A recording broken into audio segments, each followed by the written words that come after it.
एक संत वर्षा के जल में प्रेम और मस्ती से आगे चला जा रहा था कि इस संत ने एक मिठाई की दुकान को देखा जहां एक कढ़ाई में गर्म दूध वाला जा रहा था।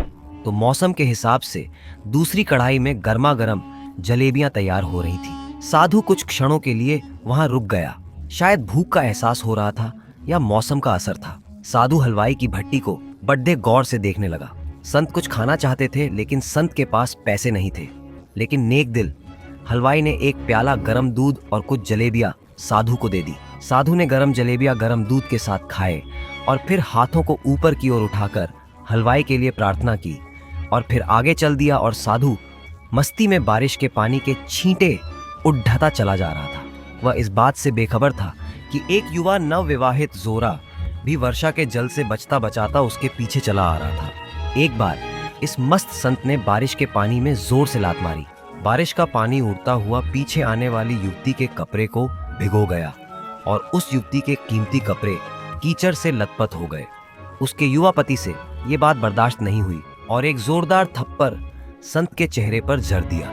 बूढ़ा संत थप्पड़ के ताप न झेलता हुआ लड़खड़ाता हुआ नीचे जा पड़ा। युवक ने जब संत को नीचे गिरता देखा तो मुस्कुराते हुए वहां से चल दिया। बूढ़े संत ने आकाश की ओर देखा और उसके होठों से निकला, वाह मेरे भगवान, कभी गरम दूध जलेबियां और कभी गरम थप्पड़। ये कहता हुआ फिर एक बार वो अपने रास्ते पर चल। दूसरी ओर वह युवा जोरा मस्ती में अपनी मंजिल की ओर अग्रसर हो गया और अपने घर के सामने रुक गए। युवा अपनी जेब से चाबी निकालकर अपनी पत्नी से हंसी मजाक करते हुए ऊपर अपने घर की सीढ़ियां चढ़ रहा था।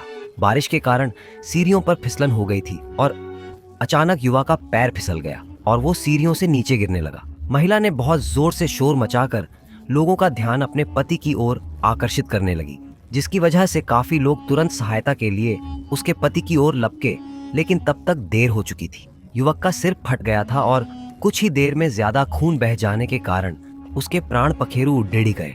कुछ लोगों ने दूर से आते संत बाबा को देखा तो आपस में काना फुसली होने लगी कि निश्चित रूप से इस संत बाबा ने थप्पड़ खाकर श्राप दिया है, अन्यथा ऐसे नौजवान युवक का केवल सीढ़ियों से गिरकर प्राण निकालना अचंभे की बात लगती है। कुछ मनचले युवकों ने यह बात सुनकर संत को घेर लिया। एक युवक कहने लगा कि आप कैसे भगवान के भक्त हैं जो केवल थप्पड़ के कारण एक युवा को श्राप दे बैठे। संत कहने लगे, भगवान की कसम, मैंने इस युवा को श्राप नहीं दिया। अगर आपने श्राप नहीं दिया तो ऐसा नौजवान युवा सीढ़ियों से गिरकर कैसे मर गया? तब संत ने कहा कि आप में से कोई इस पूरी घटना का गवाह मौजूद है। तभी एक युवक आगे बढ़कर बोला कि हाँ, मैं हूँ। साधु ने अगला सवाल किया, मेरे कदमों से जो कीचड़ उछला था उसने युवा के कपड़े को दागी किया था? युवा बोला नहीं, लेकिन महिला के कपड़े जरूर खराब हुए थे। संत ने आगे पूछा कि फिर युवक ने मुझे क्यों मारा? युवा कहने लगा कि वह युवा इस महिला का प्रेमी था और यह बर्दाश्त नहीं कर सका कि कोई उसके प्रेमी के कपे दीड़े को गंदा करे, इसलिए उस युवक ने आपको मारा। युवा की बात सुनकर संत बोले, भगवान की कसम, मैंने किसी को श्राप नहीं दिया, लेकिन कोई है जो मुझसे प्रेम रखता है।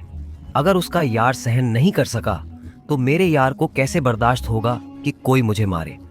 और वो इतना बड़ा शक्तिशाली है कि दुनिया का सबसे बड़ा राजा भी उसकी लाठी से डरता है। उस परमात्मा की लाठी दिखाई नहीं देती और आवाज भी नहीं करती, लेकिन जब पड़ती है तो बहुत दर्द देती है। हमारे कर्म ही हमें उसकी लाठी से बचाते हैं। बस कर्म अच्छे होने चाहिए। आपको ये वीडियो पसंद आया हो तो जरूर लाइक करें और नोटिफिकेशन बेल आइकॉन को दबाना न भूलें।